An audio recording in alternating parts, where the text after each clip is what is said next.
Statistics, as they relate to the number of traffic fatalities since the beginning of the year, indicate that there have been no less than 30 major vehicular collisions across all major thoroughfares in Belize. Of that number, a total of 35 persons have lost their lives. The most recent is 54-year-old Yolanda Valencia, who perished on Saturday morning when a sports utility vehicle crashed into the taxicab she was traveling in. The figures are set against the backdrop of a national awareness campaign by the Transport Department.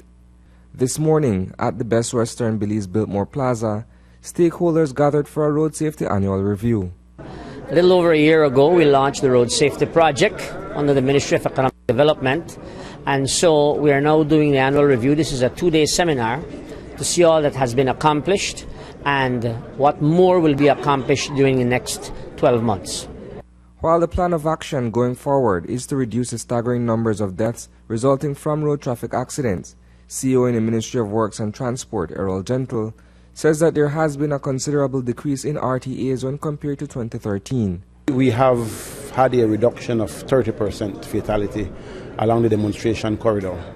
And whilst we are only concentrating on a demonstration corridor, the road traffic accident death is on all of our highways, and therefore this effort has to spill over. It has to include the entire country.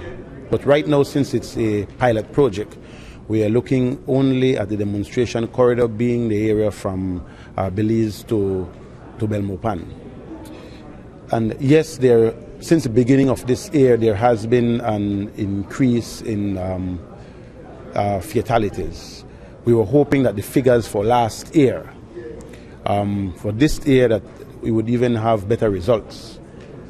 I am still hopeful, and I am certain that with the efforts that we are undertaking right now, we will see those figures reducing again. The Road Safety Project, funded in part by the Caribbean Development Bank, according to Operations Officer Glenn McCarville, has been off to a slow start, despite the major investment and efforts that have been thrust into the initiative. It's a little bit behind, but perhaps by 3 to 6 months. This is associated with some of the procurement. It's taken a bit longer than anticipated. Perhaps we were a bit optimistic when we first designed things. It took a while to get project management team in place, etc. But now we're starting to achieve results. The enforcement is being done. The infrastructure is approaching the end on the demonstration corridor of implementation. The Belmopan works are going to be completed in their design shortly, and we would expect the Belmopan works would start implementation in December and January of this year. Notwithstanding all that is going into realizing the project, the biggest problem concerning road safety continues to be drunk driving. Of the number of fatal accidents mentioned earlier, the most shocking so far involves a deadly collision in Burrell Boom during the Ruta Maya weekend, in which a toddler along with 2 others lost their lives. That incident was succeeded several months later by the deaths of Dwayne Pelayo and Gerald Tillett. Both expired on impact when the motorcycle they were riding slammed into a pickup truck along the Philip Goldson Highway. The most recent tragedy, however, occurred on Saturday morning near Sokots. The biggest problem, I can say to you, is drunk driving.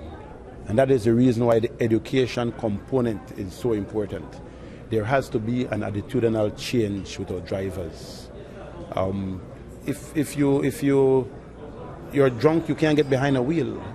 And that is the reason why the enforcement is also important. But the education, talking to drivers, if you know, we have been in the schools, there has been teacher training, and there's also been training with students. We have the Yours program, which is Youth for Road Safety, very, very active, and we are hoping with these initiatives. But I must say that the enforcement will be stepped up as well. You can see the patrol vehicles on the highway, and initially we were just doing mainly monitoring and out there as a deterrent. They will be becoming very vigilant. They will be issuing tickets. Drivers who are behind the wheel, who are driving drunk, will be taken out of their vehicle and will be taken away. Reporting for News 5, I am